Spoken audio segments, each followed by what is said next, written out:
Moving on, next topic. The UK is trying to outdo Australia with regards to tyranny. This particular guy, End Wokeness, thank you for this video. Holy S. The UK is releasing 5k prisoners to make room for anti-migration protesters. Some of those will be violent offenders. I thought this was quite interesting. So we will make sure that those people who need to be in prison will be in prison, not necessarily in the area where they live. They may be 200-300 miles away from home, but we will guarantee people a prison cell. The numbers are so tight there. How can you make that guarantee? They are tight, and that's why we've initiated Operation Early Dawn. So basically, the easiest way to describe it is 1 in, 1 out. So as people get released, we can then pick up people from police cells and take them to court, and we will triage that 3 times a day. We will guarantee a prison cell. We will make sure that those people who need to be in prison will be in prison, not necessarily in the area where they live. They may be 200-300 miles away from home, but we will guarantee people a prison cell. Jeff, please. What are you thinking on that one? My thinking is there. I did all those things you sent me. I watched, by the way, but it reminds me of when I was in Parliament. Someone who worked in Parliament, they weren't a politician, came to me and said, "Look, we need to jail those who we're afraid of, not those ones that we're mad at. So we jail the ones that we're afraid of, not the ones we're mad at." And there's plenty of people we're mad at. We were just saying before, oh, yeah, great, get the bikies, get that. But when they come looking for you, that's something different. But certainly the ones we're afraid of. Are we afraid of anti-immigration people? Well, clearly the left are, because the narrative of the left, that they don't like that rhetoric. It's a political position you should be allowed to have. I mean, who gets let into the country is something that a representative democracy, this should be an open discussion. The idea that you would be censured for quite a legitimate political discussion is completely beyond the pale. This is the home of the Enlightenment, the home of the Magna Carta.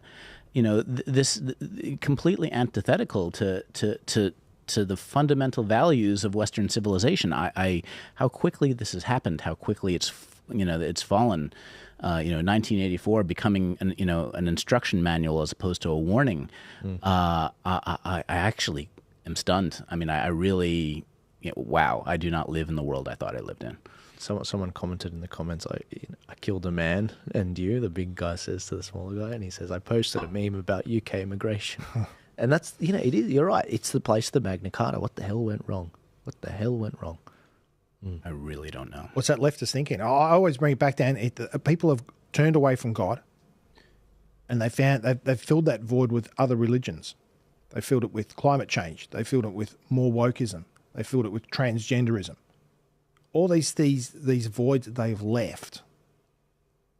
But and who comes into your country should be a topic that the people who live in that country and the citizens of that country should have a say over. I mean, that's one of the fundamental things that you should be able to discuss and have an opinion. Same thing with your home.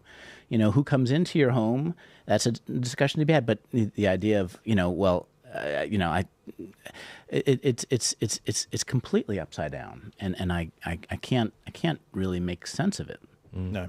Elon Musk's response to this was civil war is inevitable, which the European Commission is very unhappy about. Yep. I actually worry less about this rising to be a boiling conflict of street battles and what have you, and say, what if it's not? Like, imagine a situation where you look at a situation where violent criminals are released because someone swore who is Alan.